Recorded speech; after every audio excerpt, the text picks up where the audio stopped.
at birthdays, people usually bring their own cakes, which are self-baked. So that is something I learned here, that okay, this is a traditional German thing to do, is to bring cakes which are baked, and it's not the other way around. Where people do not bring cake for you, which is something common in India, and which is not common here. Hello and welcome to Inside Deutschland, your guide to careers in Germany. This podcast provides you with insight into working in Germany and covers topics such as the do's and don'ts for job interviews, pitfalls to avoid in communicating with employers and colleagues, and how to navigate opportunities and challenges across the German labor market.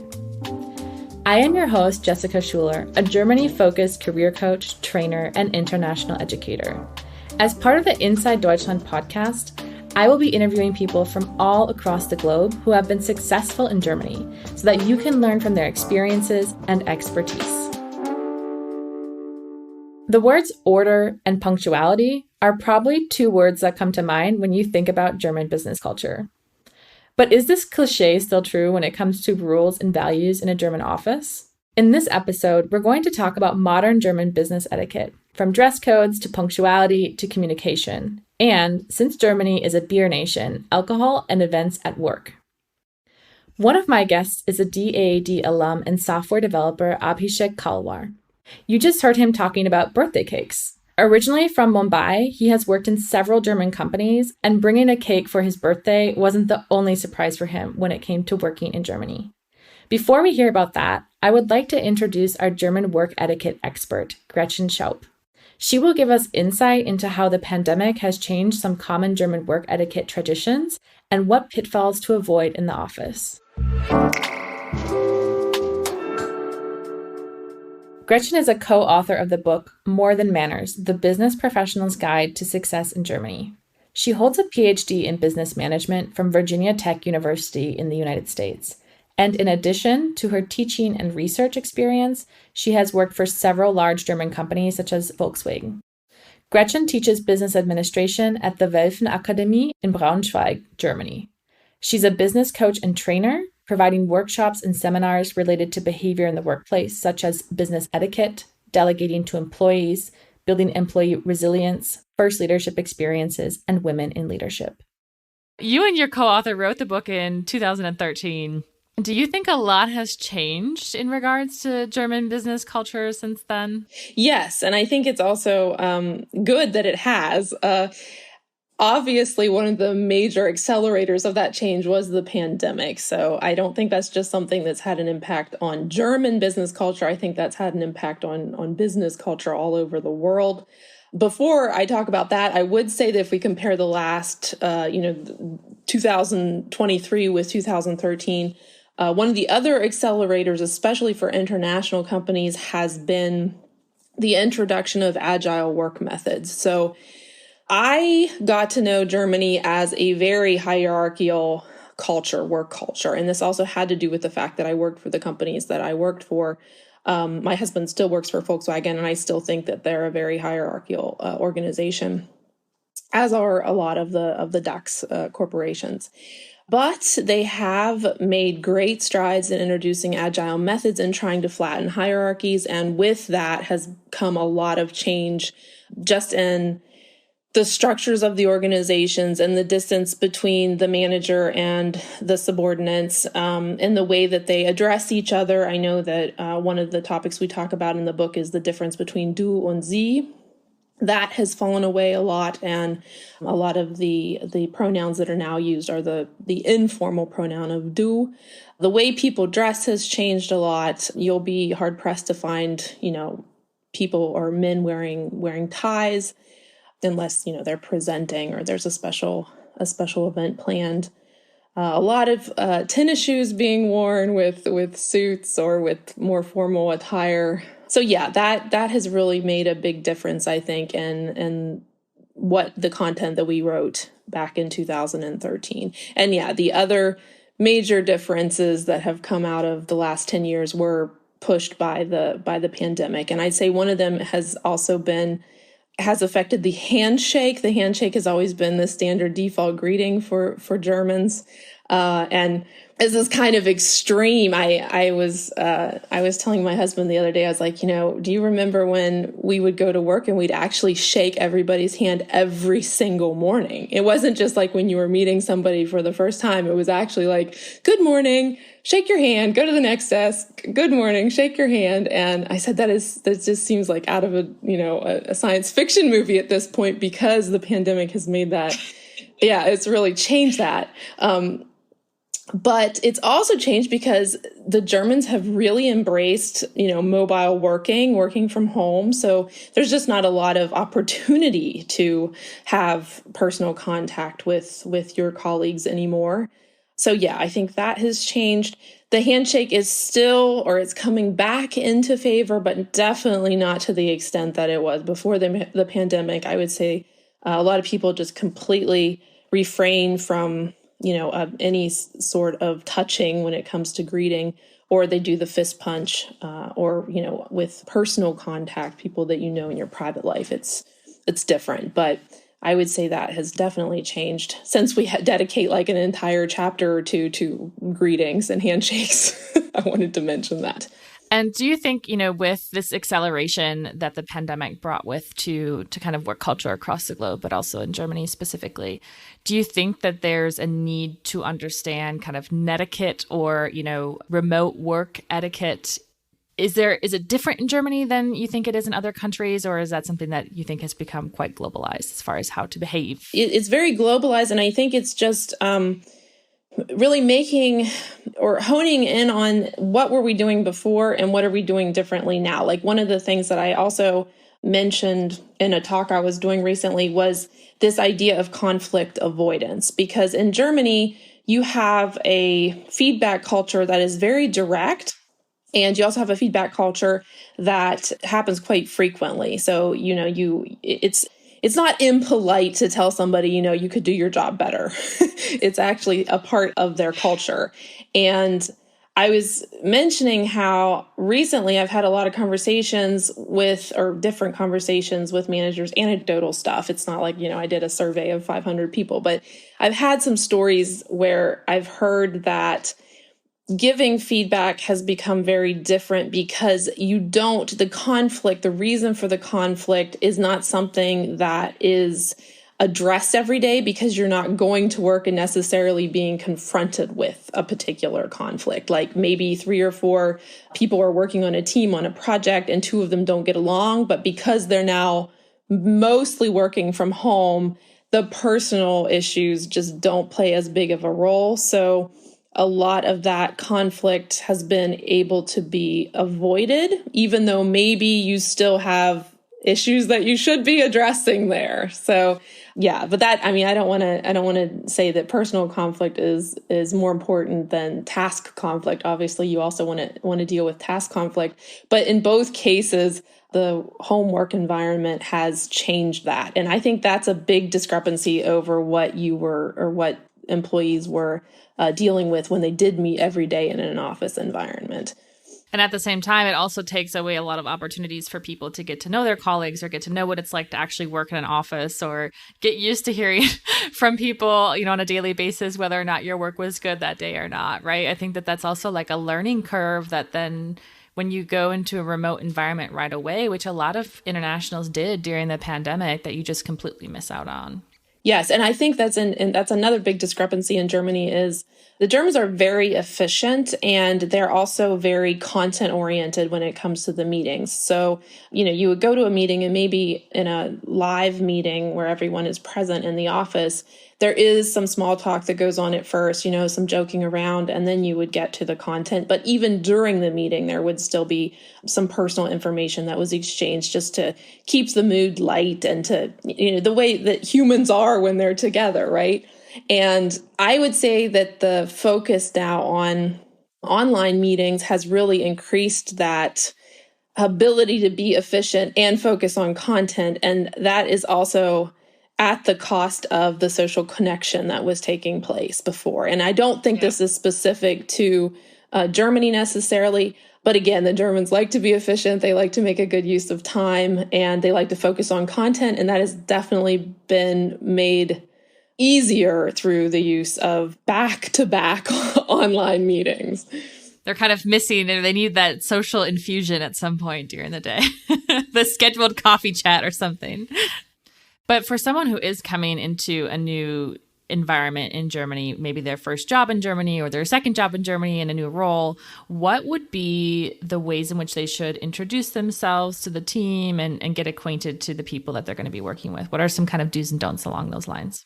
I guess my main suggestion there when it comes to introducing yourself would be to be careful to be humble, be careful to not be too assertive to the extent that you are disregarding the rank that you have in comparison to those that you're introducing yourself to. But I don't think that this is necessarily something that's only going to show itself in the introductory phase. I think it's also going to show itself in conversations. Are you able to wait until your turn to talk, not interrupt the person who's talking, not interrupt your boss when he or she is talking? Can you wait when it comes to the issue that you have, and not always putting your own interests ahead of maybe what the other interests are that are being talked about, not being too assertive to the extent that it might come off as being overly confident or placing yourself in the center of, in the limelight before you know what's going on, right? That's the other thing. What are some other things that you think are considered to come across as professional behavior in Germany that may not necessarily be practiced in other parts of the world?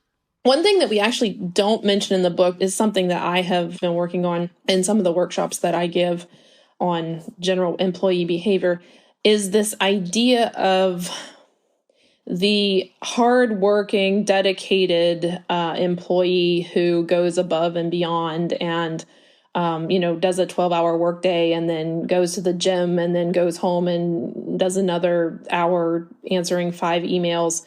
I think that type of behavior is considered a virtue in a lot of different countries. I would venture to say that in the US culture, it's also considered a virtue to be a workaholic, to identify with our jobs, with our careers to an extent that would be quite foreign to the Germans. The Germans place a lot of value on balance and on their mental and physical health. And somebody who is bragging about, working 12 hours a day and then forcing themselves to go to the gym on, caffeine and fumes, and then coming home and working, I don't think that's something that you're going to make a good impression with. I think it's going to be something that's going to be considered unhealthy and not something that can be maintained. And it may even raise a few eyebrows, like to the extent of, well, how long can we depend on her if this is the way that she's doing this? She's going to burn out, or it's not something that she can do consistently over a long period of time. It's a human first, employee second idea. But the idea being that this is going to allow me to be a better employee. So there's that. I think another thing that we might downplay is the importance of being the typical German. I say typical German, these are stereotypes of being orderly, punctual, tidy. The punctuality thing, I always like to tell a story of one of my first jobs. We had a new employee from France, and she came to the meeting. Or let's put it this way, we were waiting for her to get to the meeting, and my boss refused to start the meeting until she got there. And I remember she came in like 25 minutes late, and we're all just sitting there waiting. It was awful. It was so awkward, and it was so weird. I just thought, why wouldn't you just start the meeting? But I wouldn't say that's the typical reaction to someone not being punctual, but that did happen, and there is a value placed on it. Would you say that there are any no-goes or things that are considered extremely unprofessional? Oh, there's lots. Some of the crucial points, I guess. I do think there's one chapter in the book which is quite brief. It's about distance zones. And in general, the German culture is a rather reserved culture. There are parts of Germany where, people are going to be more extroverted and friendlier, but for the most part, it is a reserved culture. And I think professionally, there is not an expectation or a need for you to share too much personal information. So the distance zone is not just physical, that you don't get too close to somebody, come running in and hug them without knowing them well enough, but it's also mental. Like just, I don't necessarily expect you to tell me all about your kids and, where you went on vacation and where you went to school and where you grew up. And I don't necessarily want that access to that information, because it's personal information that might over time become relevant as we become closer as colleagues, but it is not the general expectation that I want to know all of that about you. So I would say that's definitely something that for me was a little bit back. I mean, I've been here a long time now, but sometimes now I also realize like, okay, you don't need to share that. The other topic that is still very taboo, and in comparison to, how easily we speak about it in the US culture, and I know in some of the other European cultures as well, is money. So if I just bought a new car and I bring it to work and we're standing in the parking lot and you say, well, how much did you end up paying for it? Also not a topic that, you would just ask in a normal small talk situation. So you really need to know someone well to bring up the issue of money. Yeah. So, and not just, purchases, but especially things like salaries. So, yeah. And I know we have like a top 10 list at the very beginning of the book of things we would, be careful to not do or to make sure that you pay attention to. I tend to warn foreigners who are coming to Germany about alcohol consumption, because alcohol consumption is something that is the norm here for a lot of events. And with the exception of maybe the Christmas party, people tend to still manage to stay sober and be able to drive home or, make plans if they don't think they're going to be able to drive themselves home. And it would also be very unprofessional to get completely intoxicated at at a professional dinner or party. So I just wanted to mention that, because I think in some cultures that's completely acceptable and it happens a lot. And even here, it depends on, the culture of the organization and the department and who's there and what the leader's doing and how he or she is acting. So that also plays a role. Oh, yes, it does. Well, thank you, Gretchen, so much for joining us today, for talking about, etiquette and German business culture. Thank you for your time. Thank you very much for having me.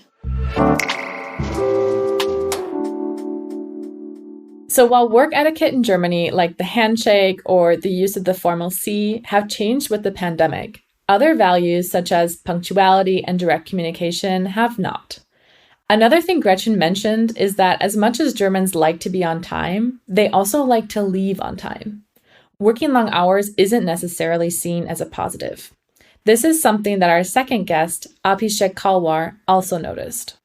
Abhishek is originally from Mumbai and came to Germany in 2021 to pursue a master's degree in mechatronics and robotics from the University of Applied Sciences in Schmalkalden.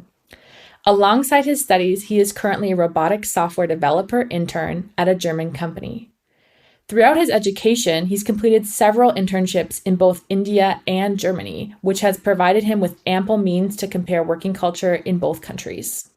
What would you say are the biggest differences when it comes to business etiquette and culture in Germany and in India?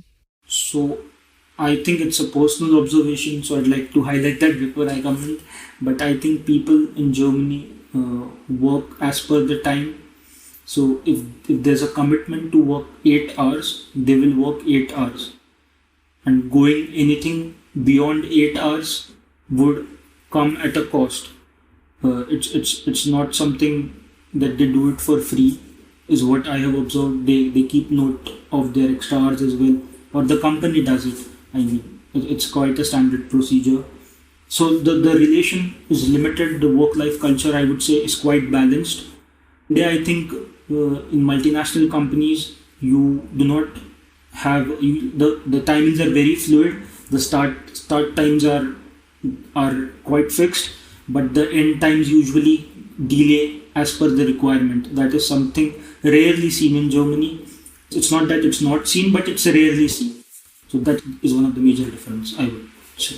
So they do have, flex time when it comes to working hours, but people are also very particular around, okay, I'm here and I'm paid to work 8 hours. And if it's going to be more than 8 hours, then I want to be compensated in some way, shape, or form for that. Yeah. I was happy about the fact that 8 hours are 8 hours and I could stick to them. There was, so you have to do your work irrespective of the hours, I would say. If you are good at your work, it does not matter.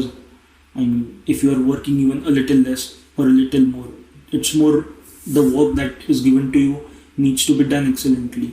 So quality work is more important. Does not matter if you do it from home or from within the company, but I think what the requirement has to be met at the end of the day. Yeah, basically there's a real focus on output or kind of results over just filling the time. Yeah. Yeah, exactly. So were there things that you had to maybe adapt or change with your own working behavior in order to make sure that you could be as successful as possible working in an international team within the German context? Yeah, I would say speaking the language is one of the most important things. I am not a professional German speaker, but I can eventually speak decent German to understand things in context.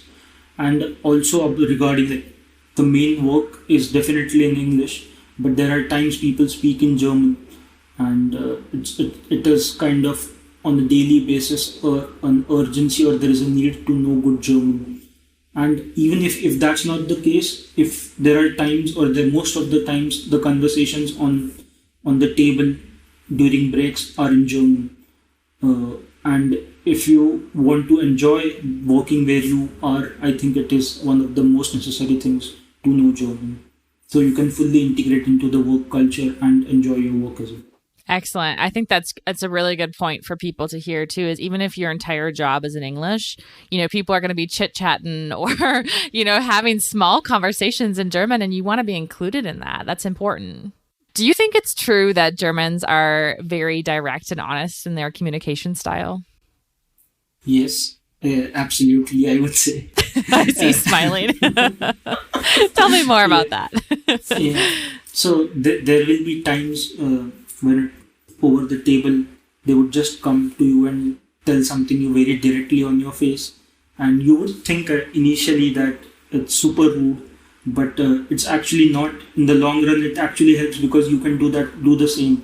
So if there's a colleague who I'm trying to concentrate and who's chit-chatting or talking to someone, I could very politely say I'm trying to focus, and it has helped me in the long run. I mean, being just straightforward. So that is something I've adopted as well. Yeah, it grows on you a little bit, right? Yeah. Yeah. What are your experiences like with your coworkers? So my coworkers, I've not been with a lot of them, but they're very professional, I would say. They like to keep their friendship and their colleagues differently, I would say. I have not come across a colleague who would hang out with me later and go for a drink or have something. So because it's also the ethnicity and the age group, I think, because I've always worked with colleagues who are way older than me. So working in robotics, that's one of the things that you come across a lot of experienced people. So they aged around 45, 50. And so there's this thing where I think they were super intelligent, super cool, and they were colleagues more than friends to me. Yeah. And that's okay. That's sometimes how it is. And I think the age element that you mentioned is really important to keep in mind, because if you're an international student starting to work in Germany, you're going to be likely in your 20s, and a lot of your colleagues might be in their 40s and their 50s. They'll have very different priorities for their time than you will. Yeah. Yeah. So it only makes sense. Absolutely. How is your relationship then with your boss? What does that dynamic look like? That's, I think, super cool. There's no hierarchy, I would say. As of such, you could be direct about the work that is given to you. If you think anything, for example, anything. So it's more of like you're speaking to a friend. At least in my case, it's more of like you're speaking to a friend rather than to someone who's on a hierarchical stage. It's like a direct conversation. Okay, can you do the work? Yeah, you can do the work. Can you not do the work? Okay, not. Maybe I need such help. So always better to reach out for help and tell them directly if that's the case. You think so? It's not a strict bossy boss. It's more of like they're a guide or a facilitator to your work. Yeah. More or less like that. Yeah. So you've interned, you've done, master's thesis writing, you've had a few different work experiences in Germany. What have been some things besides the flex time about German etiquette or German work culture that have surprised you or that you think people should know before they come to Germany? At birthdays, people usually bring their own cakes, which are self-baked.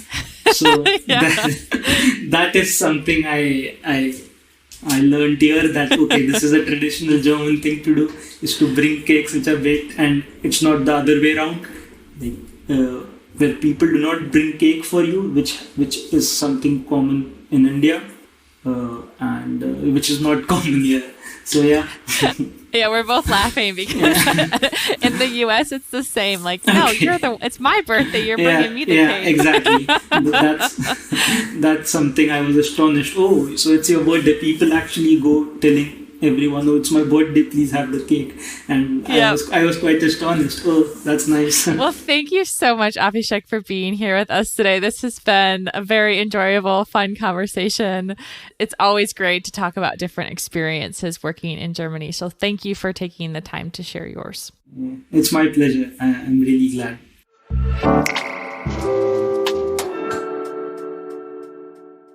Even though the pandemic has changed a lot of habits and etiquette, and hierarchies are becoming flatter and flatter, as in Abhishek's company, some rules are still quite strict in a German office, especially in conservative branches like the automobile industry. The top 3 tips from today's episode are: first, punctuality and respect for each other's time are highly valued in Germany. That means you should be on time, but you can also leave on time. Second, Germans can be quite reserved and, on the other hand, very direct.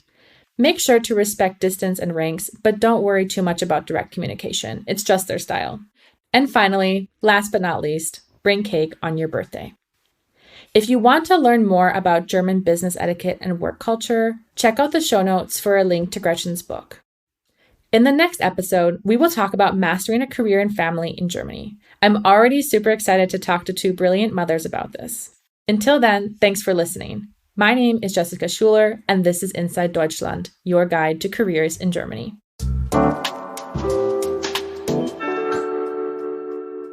Do you have any questions related to working and careers in Germany? You can submit them to the Alumni Portal, and we may address them on a future episode of the show. Check the show notes for a link to the contact form.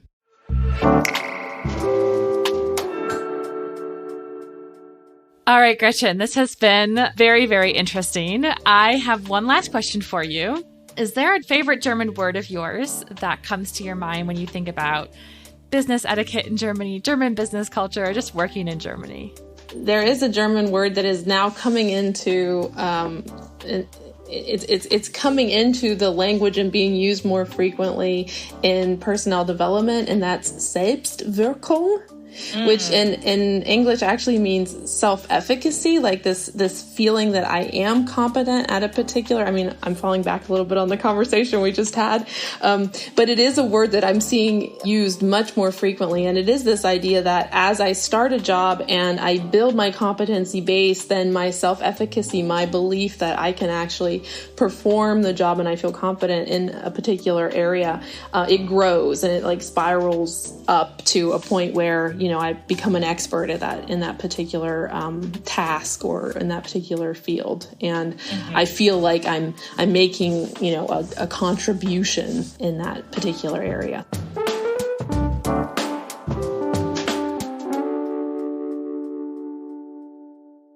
Inside Deutschland, Your Guide to Careers in Germany is a podcast brought to you by the Alumni Portal Deutschland. I am your host, Jessica Schuler. Sound design, music, and production by Anne Bergner from Der Apparat Multimedia GmbH. Editing and production by Jessica Schuler, as well as Amelie Berbot and Leonie Klüssendorf from Der Apparat Multimedia GmbH.